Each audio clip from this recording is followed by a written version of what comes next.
जो इस वक्त पाकिस्तान का वजीर आज़म है, जो पाकिस्तान पूरा उनकी जिम्मेदारी है, वो जिम्मेदारी के साथ कह रहे हैं कि मियां नवाज शरीफ के पीछे इंडिया है और इंडिया जो है वो सपोर्ट कर रहा है जो मियां नवाज शरीफ साहब कर रहे हैं। मेरे ख्याल से प्राइम मिनिस्टर जब बोले उसको बिल्कुल अपने फैक्ट्स जो हैं उनको बहुत स्ट्रेट रखना चाहिए, लेकिन मैं उनको इसका कसूरवार इसलिए नहीं समझता हूं कि उनके 21-22 के करीब वीडियोस ऐसे हैं जो इस वक्त वायरल हुए हुए हैं, जिसमें फौज की शान में जो वो बयानात जारी फरमा रहे हैं।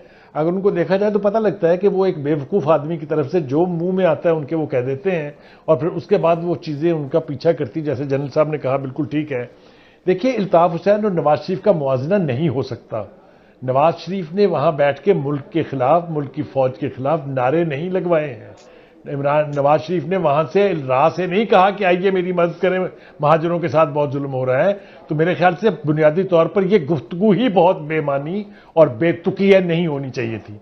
दूसरी बात यह है कि एक ऐसा शख्स जिसने आके यहां सियासत करनी है, उसको अगर यह भी नहीं पता कि प्रो इंडिया कोई बात कर देने से या ऐसी कोई बात जिससे इंडिया को कोई फायदा पहुंचे, उससे उसकी अपनी न सिर्फ ये कि सियासत खत्म हो जाएगी, ये मुल्क उसको कभी माफ नहीं करेगा। 3 दफा का प्राइम मिनिस्टर रहने वाले शख्स से मैं ये तवक्को नहीं करता कि वो अपने ऊपर ये इल्जाम आसानी से लगने की न सिर्फ इजाजत देगा बल्कि ऐसी हरकत करेगा कि उसको इंडिया का एजेंट कहा जाए।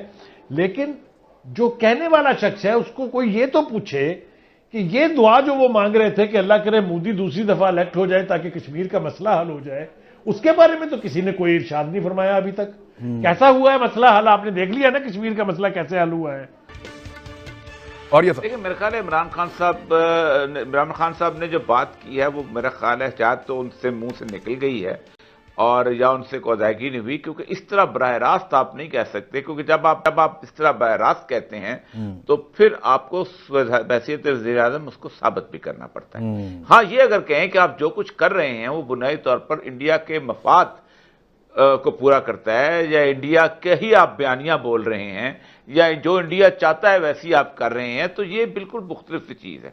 और लेकिन अगर आप ये कहें कि इसके पीछे इंडिया है तो इसके लिए आपको ये बहुत जिम्मेदाराना, एक तो इमरान खान साहब की पोजीशन बहुत जिम्मेदार है और दूसरा ये कि इमरान खान साहब को नाप तोल के गुफ्तगू करनी चाहिए कि अगर प्राइम मिनिस्टर के मुंह से ऐसी बात निकले तो फिर उसको लीगल एक्शन भी लेना चाहिए और उसके पास सबूत और शवाहिद भी होने चाहिए। शवाहिद होंगे तो लीगल एक्शन भी आगे चलेगा।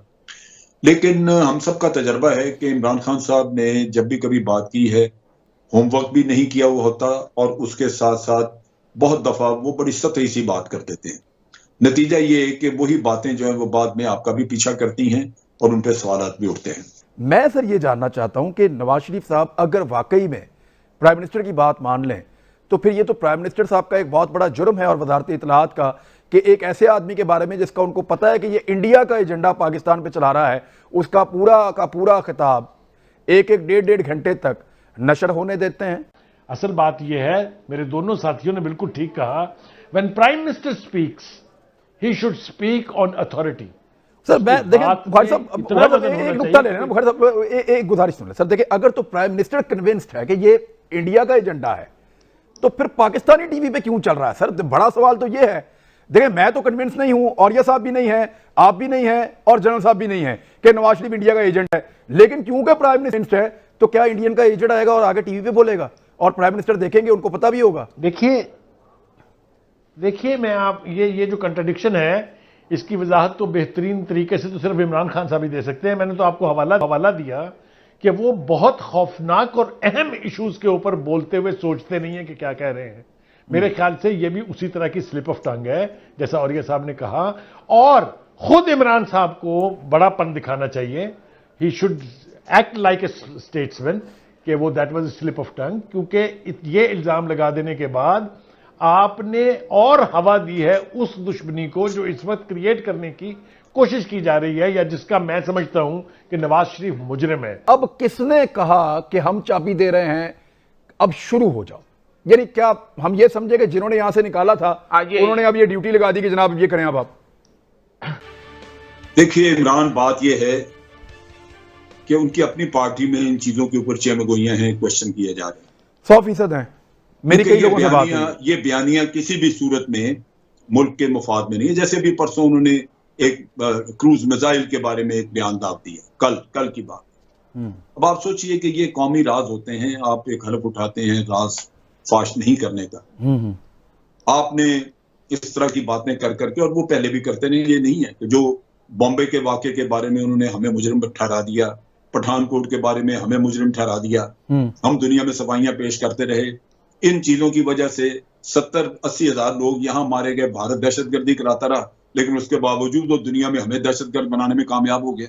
दुनिया हमें भाषण दे रही है, जो आता है इंडिया में आके तो वो कह जाता है कि जी पाकिस्तान को ये काम बंद करना चाहिए। एक तो जितना नैब का एक्सटेंसिव इस्तेमाल हुआ है वन साइडेड, एक तो ये उनकी फ्रस्ट्रेशन की वजह हो सकती है, जिसके नतीजे में उनके भाई साहब भी अंदर हैं, उनके भतीजे भी अंदर हैं, उनकी बेटी पर भी केसेस हैं, उनके अपने ऊपर भी केसेस हैं, पार्टी के बहुत सारे दीगर लीडरों पर भी केसेस हैं। आप उसका दूसरा पन्ना उलट के देखिए तो हुकूमत के अंदर भी कोई 35 के करीब ऐसे लोग बैठे हैं जिनकी इसी तरह की ट्रैक हिस्ट्री है, इसी तरह के जुर्म है उनके भी, उन्होंने भी इसी तरह स्कैंडल्स बनाए हैं, लेकिन उनको कोई पूछने वाला नहीं है। तो एक फ्रस्ट्रेशन की वजह ये हो सकती है। मगर एक बात जो खास तौर से कहने की है वो ये कि वो ये समझते हैं कि एस्टैब्लिशमेंट, देखिए इस मुल्क में आज तक इंतकाल इक़्तिदार नहीं हुआ है, शराकत इक़्तिदार हुआ है, लिहाजा एस्टैब्लिशमेंट का रोल हमारी पूरी हिस्ट्री में, रजीम चाहे कोई भी हो, चाहे भुट्टो साहब की भी हो, तब भी एस्टैब्लिशमेंट का एक रोल रहा है। मेरा ख्याल ये है कि नवाज शरीफ साहब ये समझते हैं या उनको ये गलतफहमी है कि ये जो बैलेंस है ये ऑफ हो रहा है, एस्टैब्लिशमेंट जो है वो इमरान खान साहब की मोहब्बत में रेड लाइन क्रॉस कर गई है। लेकिन अदालतों का जो रोल रहा है हमारी पूरी तारीख में, वो भी आपके सामने, मैं इससे ज्यादा आगे जाना नहीं चाहता हूं। अदालतों के पाकिस्तान की पूरी तारीख में, पाकिस्तान की पूरी सुन लीजिए, पहले मेरी बात भी सुन लीजिए सर। मियां साहब मेरी भी बात तो सुन लेना, मुझे बात तो कर लेने सर, मुझे बात तो कर लेने देना, मुझे बात ही नहीं करने दे रहे sir. Please sir, it's your turn. आप ये देखिए, मुझे आप ये बताइए कि नवाज शरीफ को कौन लेके आया था? IGI किसने बनाई थी? सरमाया किसने तकसीम किया था लोग सियासी लीडरों में? आप एक तरफ से आंखें बंद करके दूसरी तरफ आप, ये तो कोई बात नहीं है। This is not analysis. समझते हैं कि पाकिस्तान इस वक्त बहुत वीक फुटिंग के ऊपर है, और ये वो लोग हैं, पंजाबी में कहते होते हैं ना खेलना है ना खेलने देंगे, वो वाली हसरत बनी हुई है। पाकिस्तान इस वक्त बिल्कुल वीक सूरत हाल में है। आप इस वक्त साइड बदल रहे हैं, अमेरिकन प्रेशर आपके ऊपर है, चाइना का एक ऐसी कैफियत आ चुकी है। देखो ये मियां साहब बड़े अच्छी तरह समझते हैं, बल्कि उनके साथ जो लोग घूमते फिरते हैं, उनको जो जनरल साहब ने कहा, उनके इंडिया के साथ जो तल्लुकात, जिस वक्त उन्होंने सेकुलर बनने की एक शानदार कोशिश की थी सेफमा के अंदर, और फिर जो उनके इर्द गिर्द सेकुलर माहौल जो आके आया था, तो उन्होंने उनके सारे के सारे रिलेशनशिप जो हैं उस तरह के बिल्ट हो गए थे। मैं 6 दफा रिटर्निंग अफसर रहा हूं दुनिया में। पाकिस्तान का कोई इंस्टीट्यूशन, बेशक पुलिस क्यों ना हो, पोलिंग स्टेशन के लेवल तक इंस्ट्रक्शन देती कि तुम धांधली करो। आप क्या समझते हैं? जहां होती है वहां को रोक नहीं सकता, यह मेरा चैलेंज है। और वो उस वक्त होती है कि जब आप कमजोर होते हो, जब आप वीक होते हो, जब आप पॉलिटिकल लीडर नहीं होते हो, जब आप बैसाखियों पर चलते हो, तब होती है। और वो हर कोई कर सकता है। और उसकी एक बुनियादी वजह है ना कि इमरान खान साहब जब भी क्राइसिस में आए हैं, उन्होंने कोई पॉलिटिकल हैंडलिंग नहीं की। सबको पता है कि सेनेट के इलेक्शंस कैसे जीते गए और कैसे वो बच गए। सबको पता है फैटिफ का वोट कैसे इकट्ठा किया गया। इमरान खान साहब को तो एक हाथ नहीं मिलाना पड़ा किसी के साथ ना। इमरान खान साहब बेसिकली इस वक्त, इमरान खान साहब जो है कोई पॉलिटिकल रोल नहीं अदा कर रहे। वो बुनियादी तौर पर उन्होंने अपने इर्द गिर्द 8-10 ऐसे मशीर रखे हुए हैं जिनको पाकिस्तान की सियासत से कोई दिलचस्पी नहीं। ये वो लोग हैं कि जो बाहर से आया करते थे, आके अपना सैनिटाइजर साथ लाते थे, अपनी जनाब वो जो क्या बंदोबस्त करते ब्रीफ केस पार्टी है जनरेटर का, और पाकिस्तान की सियासत को गालियां दे चले जाते थे कि पाकिस्तान में क्या हो रहा है, कुछ नहीं, हम तो 20 साल बाद आते हैं, वैसे ही खड़ा। इनको कुछ पता नहीं है। और ये इन्होंने इमरान खान साहब को वही क्रिकेट, इमरान खान साहब के बारे में मेरा एक बेसिक, इमरान खान साहब अभी तक एडोलेसेंस से बाहर नहीं निकले। अब देखें ना, जो शख्स इंटरनेशनल लीडर्स के तकरीर कर रहा हो टीवी में बैठ के और ट्रैक सूट पहना हो, तो उससे आप उसकी पर्सनैलिटी का अंदाजा लगा लें कि वो अभी तक कनेट कॉलेज में ऑटोग्राफ देने से बाहर ही निकल सका। और यही उसकी कैफियत।